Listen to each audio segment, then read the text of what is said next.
benimle kalımla dünya. Artık tek de kalsa. Nasıl yani?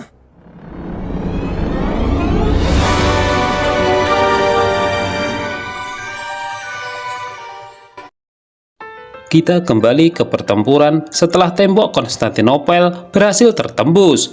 Sultan Mehmed memimpin serangan besar ini, namun serangkaian peristiwa tidak terduga terjadi. Baik Janisari, Sipahi, dan pengintai melakukan penyerbuan, namun tidak semuanya berjalan sesuai rencana. Hal itu mendorong Sultan Mehmed sendiri untuk turun langsung ke medan pertempuran. Orhan yang telah lama menyimpan dendam kepada Sultan Mehmed berusaha memanfaatkan momen dengan memanahnya. Hanya saja meskipun meleset, pada saat yang kritis seorang prajurit Bizantium berhasil memanfaatkan celah dan melukai Sultan di bagian dada. Melihat kejadian ini, Wazir Agung Candarli segera mengambil tindakan. Dia memerintahkan pasukan untuk mundur demi keselamatan Sultan. Dengan cepat, Candarli mengirimkan perintah mundur untuk kedua komandan, yaitu Ishak dan Jahanos. Hanya saja, keputusan ini ditolak oleh Sultan Mehmed dan ia bersikeras untuk terus maju. Butuh waktu lama sambil melihat banyak korban berjatuhan untuk meyakinkan Sultan yang telah dirasuki cita-cita penaklukan Konstantinopel. Setelah itu kita diperlihatkan pemandangan pilu, banyak veteran yang syahid dan terluka parah sehingga harus segera mendapatkan perawatan.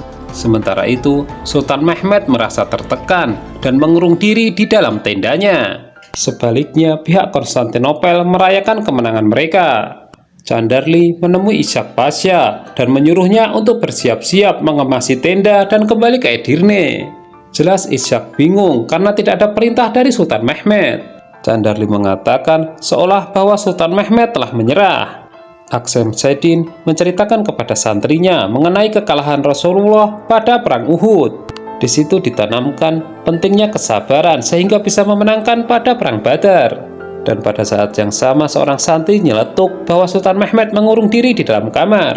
Candarli melanjutkan pengaruhnya dengan menemui Gurjodohan sebagai pimpinan Janisari bahwa mereka lebih baik untuk mundur.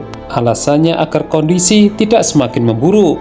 Jahanos dan Ishak menemui Sultan, namun tidak diizinkan.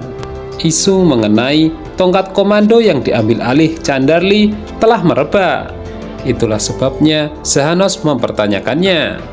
Candarli menjelaskan bahwa situasi seperti ini sudah terjadi di saat pendahulu mereka. Dan jika tidak segera diambil keputusan, maka masa depan tidak pasti. Terlebih, Sultan Mehmed belum bisa move on dari kekalahan. Dalam keadaan terpuruk ini, seorang ulama terkenal, Aksem Sedin, mendekati Sultan Mehmed dan menceritakan kisah Nabi Muhammad SAW. Di situ ia menyampaikan bahwa Sultan harus bertindak dengan keyakinan yang sama seperti Nabi saat menghadapi tantangan. Mendengar nasihat itu, Sultan Mehmed akhirnya bersemangat kembali seperti matahari yang muncul setelah awan gelap. Di luar, pasukan terbelah antara yang ingin melanjutkan penaklukan dengan yang ingin kembali ke Edirne. Dengan semangat yang diperbarui, Sultan Mehmed keluar dari tendanya, berpidato kepada tentaranya, dan menginspirasi mereka untuk melanjutkan penaklukan. Janji pun telah terucap, tidak mungkin ditarik kembali. Bahkan dia tidak masalah jika harus berjuang sendirian, karena ia hanya percaya nubuah. Melihat reaksi Sultan seperti itu, satu persatu pembelot akhirnya bersatu kembali. Dari sini, mereka akhirnya sepakat tidak akan pernah kembali ke Edirne sebelum menaklukkan Konstantinopel. Di sisi lain, pihak Bizantium yakin bahwa Sultan Mehmed akan meminta pertukaran tawanan, lalu kemudian memilih mundur. Namun prediksi itu jelas salah. Sultan Mehmed sudah memimpin pasukan lagi untuk menembaki dinding Konstantinopel dengan menggunakan meriam. Dan kali ini Saruca bisa memastikan kekuatan meriam Syahi akan lebih dahsyat. Mendengar suara dentuman demi dentuman membuat pihak Bizantium sadar bahwa Sultan Mehmed memang tidak berniat mundur. Bahkan dia tidak peduli berapa banyak lagi yang harus ia korbankan. Candarli tidak pernah kehabisan akal. Kali ini ia mendekati Ferhat Bey. Tujuannya agar ia mempengaruhi Janisari dan yang lainnya agar mau diajak mundur. Selain itu, Candarli juga ingin Ferhat Bey selalu mendukung pendapatnya, baik di dalam maupun di luar dewan. Hasan terluka parah dan dirawat oleh Saltuk. Padahal ia telah berjanji kepada ibunya untuk mengibarkan bendera bulan sabit 3. Sebagai sahabat, Saltuk pun berjanji bahwa mereka akan melakukan itu di perang berikutnya. Sementara itu, tawanan dari pihak Bizantium merasa heran bahwa mereka diperlakukan dengan baik, bahkan tidak dirantai. Di sisi lain, Saltuk tidak terima dan ingin membalas dendam kematian teman-temannya kepada mereka.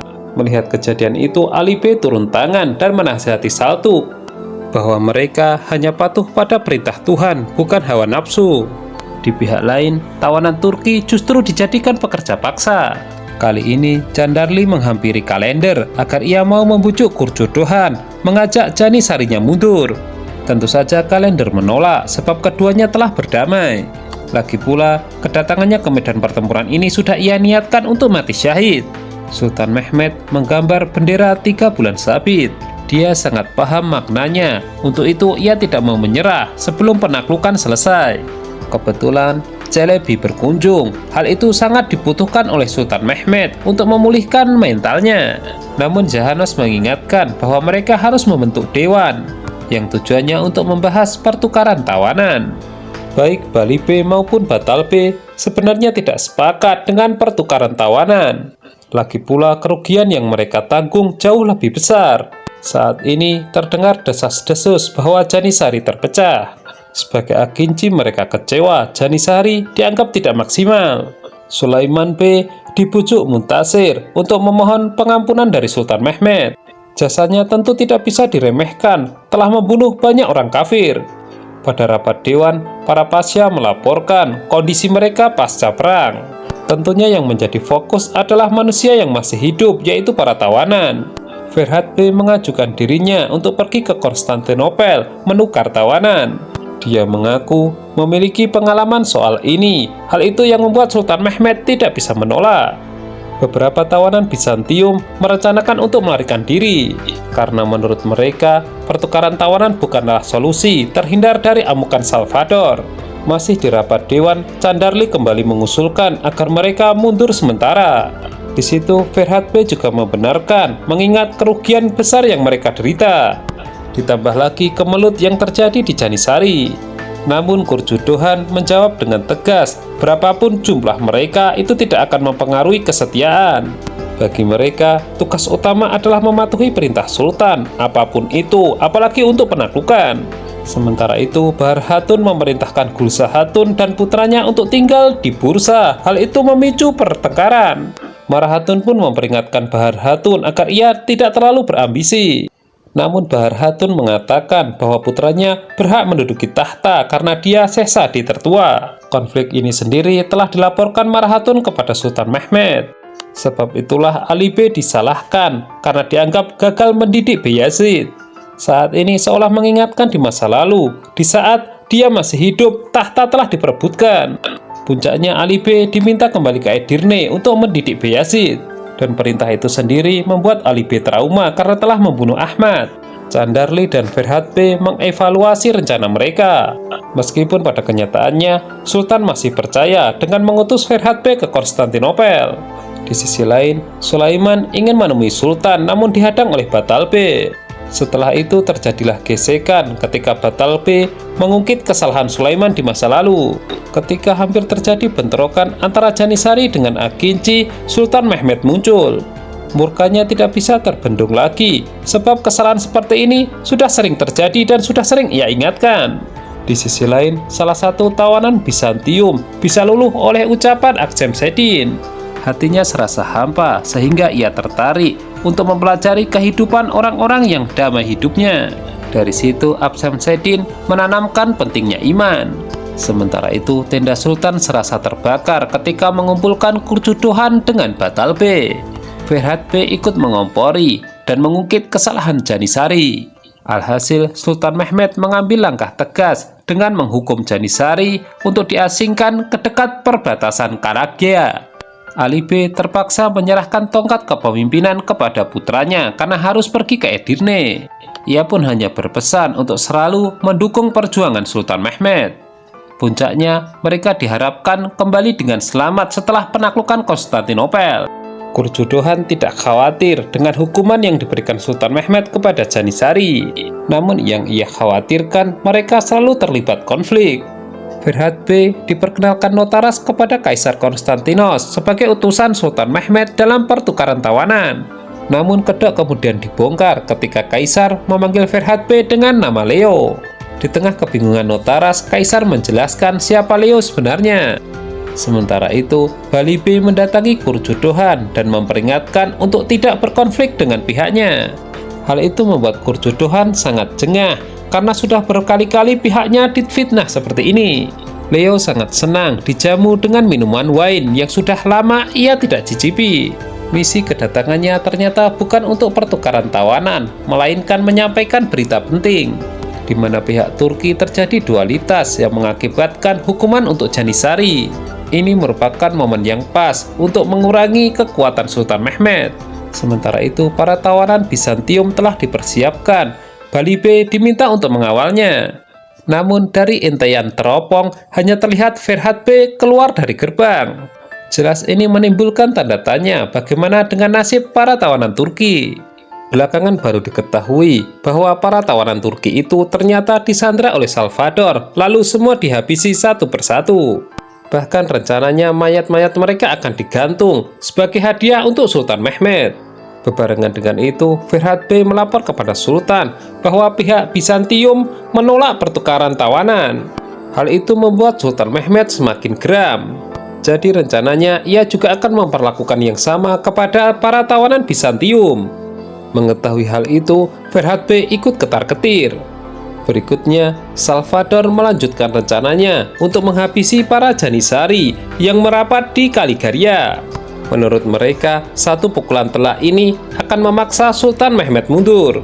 Ferhat Bey gelisah dengan rencana Sultan. Ia pun mengeluarkan kalung salib yang ia miliki untuk berdoa.